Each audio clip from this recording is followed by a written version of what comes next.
बिस्मिल्लाहिर्रहमानिर्रहीम।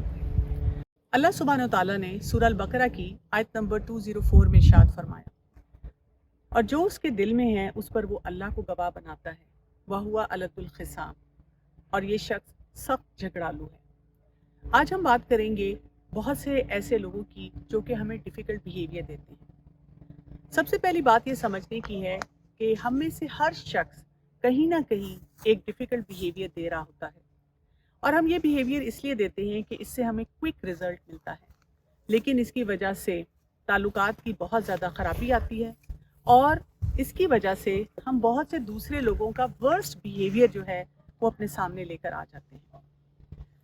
होता यह है कि जब इंसान कोई ऐसा बिहेवियर देता है और अगर वो पुख्ता होना शुरू हो जाए तो वो हैबिचुअल बन जाता है, और उसकी वजह से उसकी पूरी पर्सनैलिटी ही एक मुश्किल पर्सनैलिटी बन जाती है।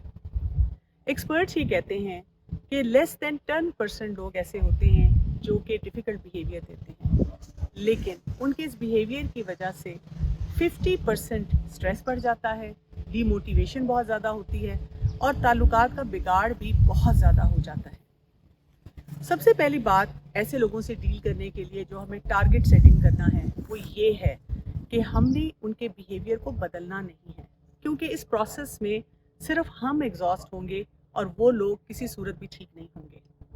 तो हम क्या कर सकते हैं? सबसे पहले उनके बिहेवियर को समझना है। दूसरा काम ये कि जो टॉक्सिसिटी, जहरीलापन फ़िज़ा में मौजूद है इस बिहेवियर की वजह से, उसको अपने अंदर नहीं ले जाना और उसको बेहतर बनाने के तरीके सीखने हैं।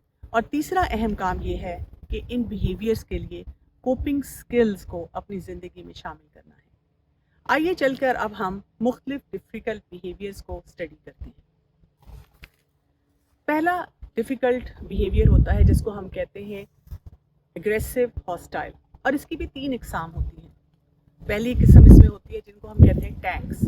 ये वो लोग होते हैं जो कि फ़िज़िकली बहुत ज़्यादा एग्रेसिव होते हैं। इन लोगों के साथ जब हम मामला करते हैं तो आप नोट करेंगे कि ये लोग बात करते हुए इन द मोमेंट रहकर फ़ैसला करते हैं, यानी ये नहीं सोचते कि हमने माजी में क्या किया और उससे हमने क्या सीखा, ना ही ये मुस्तकबिल के बारे में कोई प्लानिंग करते हैं। और जैसे ये लोगों के साथ मामलात कर रहे होते हैं, ये लोगों की सेल्फ इस्टीम को बुरी तरह से मुतासिर करते हैं। बहुत से लोग टैंक्स के साथ डील करते हुए एक जो गलत रवैया रखते हैं वो है कैट फाइट करना, यानी जितना वो एग्रेसिव हैं उतना ही लड़ना झगड़ना शुरू कर देते हैं।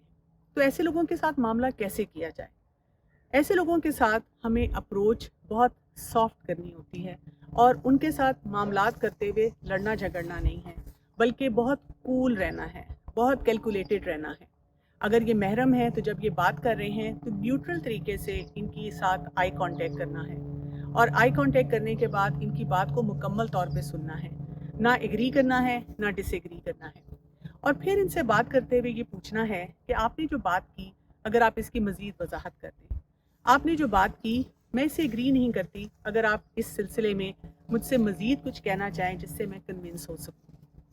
और हम देखते हैं कि जब हम न्यूट्रल तरीके से बात करते हैं तो ये टैंक्स जो हैं इनका एग्रेशन भी कम होना शुरू हो जाता है। इसके साथ साथ हमें ये भी पता होना चाहिए कि अक्सर औकात टैंक्स हस्बैंड वाइफ के रिलेशनशिप में ये वाला मामला आता है, या जब हम देखते हैं कि एक बच्चा है जो कि टीनेज में है और वो अपनी बात अपने वालिदैन से मनवाना चाहता है, तब भी ऐसा मामला आता है। दूसरा हॉस्टाइल एग्रेसिव बिहेवियर है जिसको हम कहते हैं स्नाइपर्स। ये वो लोग होते हैं जो कि अंडर कवर क्रिटिसाइज़ करते हैं, यानी किसी इंसान से भी बात करते हुए तंज के निश्तर चलाते रहते हैं, लेकिन साथ साथ अपने आप को विक्टिम समझते हैं। क्योंकि ऐसे लोगों को डायरेक्टली बात करके कम्युनिकेट करना नहीं आता, तो वो इसी तरह से अपने गुस्से को, अपनी हॉस्टिलिटी को लोगों के सामने लाते हैं। ऐसे लोगों से डील कैसे किया जाए? इसके लिए हमें इनके इस कामोफ्लाज को हटाना होगा, यानी जितना ये अंडर कवर रह के काम कर रहे हैं उसको दूर करना होगा। और उसका तरीका क्या है कि जब भी आपसे बात करें तंज़िया अंदाज में, तो आप ज़रूर एक धीमे तरीके से इनको देख कर कहें कि क्या आप यहाँ पर मुझसे कुछ कहना चाह रहे हैं, कोई बात मुझे कन्वे करना चाह रहे हैं? मैं चाहूँगी कि आप इसको क्लैरिटी से कहें। अक्सर उनका जवाब ऐसा होगा, आप बहुत ज़्यादा सेंसिटिव नहीं हैं, या वो ये कहेंगे कि मैंने तो मजाक किया था। हमारे पास इसका भी बहुत वाज़ेह जवाब होना चाहिए। हम कह सकते हैं कि जब आप मुझसे इस तरह ढके छुपे तरीके से बात करेंगे, तो हो सकता है कि मेरे जज़्बात भी भड़क उठें। अगर आप मुझसे वज़ाहत से बात करें, तो मैं भी अपनी क्लैरिफ़िकेशन आपको दे सकूँ। और अगर इन्होंने कहा कि आप तो लतीफ़ा या जोक भी बर्दाश्त नहीं कर सकते, तो आप कहें कि आई डोंट माइंड जोक्स, लेकिन अगर आप मुझे कुछ कन्वे करना चाह रहे हैं, तो मुझे अच्छा लगेगा कि आप मुझसे वज़ाहत से बात कर लें। मकसद ये है कि स्नाइपर्स को don't let them get away with their behaviour. इनको एक्सपोज करें और इनको सही तरीका सिखाएं कि ये कैसे बात कर सकें। अक्सर औकात हम देखते हैं कि इसमें सास बहू का रिलेशनशिप होता है, या कई ख़वातीन अपने शौहर से डील करते हुए स्नाइपर बन जाती हैं। तीसरा हॉस्टाइल एग्रेसिव बिहेवियर है, जिसको हम कहते हैं एक्सप्लोडर्स। ये वो लोग होते हैं जो कि एकदम से बात करते हुए चीखना चिल्लाना शुरू कर देते हैं। बाकी लोगों के लिए बिहेवियर बहुत फ्रस्ट्रेटिंग होता है कि इनको क्या हो गया, क्या मामला था जिसकी वजह से इन्होंने चीखना चिल्लाना शुरू किया। बहुत से ऐसे लोग जो होते हैं, इन्होंने बचपन से अपने जो चाइल्डहुड टेंट्रम्स होते हैं उनको मिस हैंडल होते देखा होता है, और इस वजह से वो जवान होकर भी इसी तरह से टेंट्रम्स थ्रो करते रहते हैं। और जो रिसीविंग एंड पे लोग होते हैं, वो या तो बहुत ज़्यादा कंप्लाइंट हो जाते हैं, कुछ नहीं कह पाते, या इनकी तारीफ़ करना शुरू कर देते हैं कि किसी तरह से इनको चुप कराया जाए, या बिल्कुल पैसिव होकर इनकी बात मान लेते हैं। असल रवैया क्या है जो हमें इख्तियार करना चाहिए? ऐसे लोगों से डील करते हुए अपनी बॉडी लैंग्वेज को बहुत कंपोज रखना है, और इनके सामने बिल्कुल भी गुस्से में नहीं आना। अगर महरम है तो आई कांटेक्ट दें, और फिर आप जब इनसे बात करें तो किसी के सामने भी इनको डिग्रेड ना करें। इनसे तन्हाई में अलग से बैठ के बात करें और इनको बताएं कि ये बिहेवियर बिल्कुल भी मुनासिब नहीं है, और इसको दुरुस्त करने के लिए इनको किसी से हेल्प लेनी होगी। हम अक्सर औकात देखते हैं कि जो एब्यूसिव रिलेशनशिप्स होते हैं, उनमें आपको एक्सप्लोडर्स नज़र आते हैं, जैसे शौहर और बीवी का ताल्लुक हो, या वालदैन और जवान बच्चा हो। ख़ास तौर पे अगर वहाँ पे नशे का मामला हो, या बच्चा अपनी मर्ज़ी से कोई गलत काम करना चाहता हो, तो वो भी अपने वालदैन पे इसी तरह से एक्सप्लोड करता है। जब भी हम डिफ़िकल्ट बिहेवियर्स और डिफ़िकल्ट लोगों को समझने की कोशिश करें, तो हमें अपने जहन में 2 बातों को ज़रूर रखना है।